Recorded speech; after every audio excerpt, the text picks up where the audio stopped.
is Mr. A, and this is the AP Physics C Mechanics Free Response 2025. Free Response question number 1.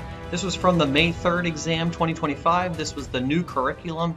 And so the first problem starts off with mathematical routines, the MR questions. This is a 10-point question. They suggest a time of 20 to 25 minutes. And the mathematical routines is always going to be question number 1 from here on till they change things. And this is where we use mathematics to analyze a scenario to make predictions by doing 3 things. Number 1, we're going to have to do some deriving with variables. We're going to have to calculate with numerical values, and we're going to have to create and use graphical or visual representations. So let's get to this question number 1. This was a momentum question. You can see we got 2 blocks. We got block 1, we got block 2, where they're sliding towards each other on a horizontal surface. Block 1 has a mass of m, block 2 has a mass of 6m. They're going 2 different directions, 2 different vector directions.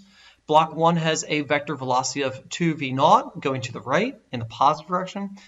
And block 2 is going in v0 in the left direction, the negative direction. And you can see it says the collision time occurs at t of tc, and after the collision, where t is greater than tc, the blocks move together. It's an inelastic collision, and they move and they stick together ultimately. And so right off the bat, I want to take a look at their momentums. So you can see block 1 has a momentum before the collision of m times 2v0, which is 2mv0. That's before the collision.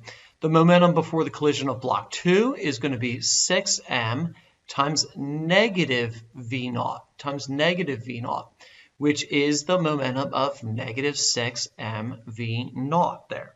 Which means after the collision, you can see the total momentum before the collision, the sum of the momentums before the collision.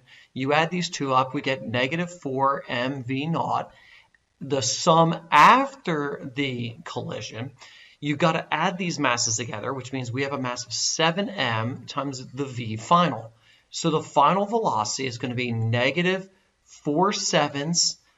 The m's cancel out, v0. And so they're going to move together. Block 1 is going to be moving at negative 4/7 v0. Block 2 is going to be moving at negative 4/7 v0. Block M1 and 2 are both going to be moving negative 4/7 v0. Now, this is kind of a good precursor to do before we do this problem, because you can see in problem A, we have to draw a physical representation or visual representation.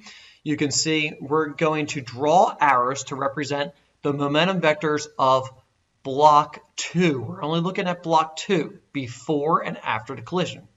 And you can see before and after the collision. So what's happening to block 2 before the collision? Well, you can see this block 1 is a positive 2.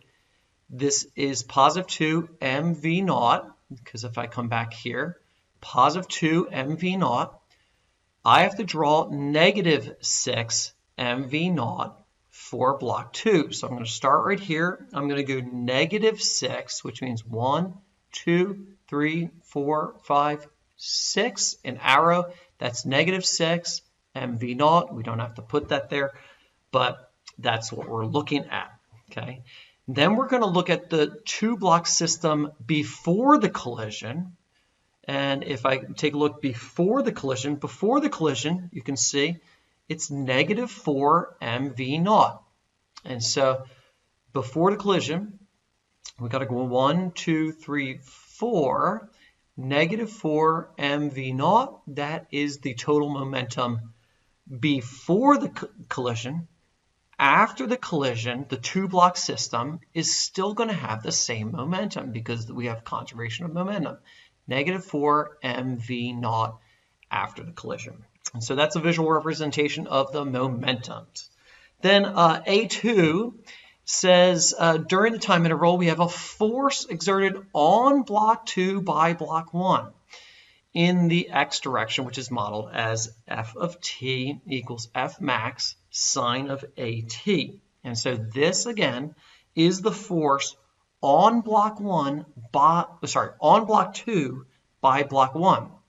And you can see it says derive an expression for f max. So we're going to derive an expression. We're deriving with variables here.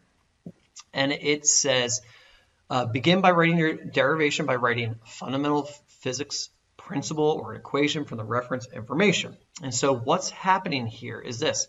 This is happening during the collision. So we're talking about impulse here. We're talking about impulse. And impulse is the change in momentum, isn't it? Which means that's mv final minus mv initial right there. mv final minus mv initial. And this is going to be equal to the integral of f net with respect to time, the integral of f net dt. Okay, so first let's take a look at this left side here, this change in momentum. And again, we're looking at what's happening, force exerted on block 2 by block 1, And so let's take a look at what's happening here. We can take a look at the impulse. The impulse is going to be conserved here. And so what's the mass of block 1? The mass of block 1 is m. What's the velocity of block 1? Is negative 4/7 v naught. Minus block 1 was m, and the velocity was 2 v naught at the beginning right there. Okay. When I put this kind of in my calculator, I end up getting negative 18/7 mv naught. And that is the change in the momentum of block 1, which is also the change in momentum in block 2. Okay, the change in momentum is based upon Newton's third law, which means we can set it equal to this integral of force with respect to time. And so let's take a look at this integral. We're going from time 0 to time tc, and we're looking at the F max times sine of at dt right here. Okay. And so what's the integral of sine with respect to time is negative cosine with respect to time. We still have this F max right here, F max, but because of the chain rule, we have to take the, what would be the derivative of at, which would just be a, so we need to get rid of an a. We're going to do the reciprocal of that. So 1/a, and we're doing this from 0 to tc, from 0 to tc, okay? We're going to keep this front guy, negative 18/7 mv naught, and what are we going to do? We're going to plug in tc here, so we have negative f max over a cosine of atc minus negative f max over a. And what is cosine of 0? Cosine of 0 is 1. So that leaves us with just that negative f max over a. We can factor out a negative f max here. If we factor out a negative f max, this negative is going to cancel out, so we have positive 18/7 mv naught. We're going to factor out, again, the negative f max over a. Those negatives cancel out, so we have f max over a.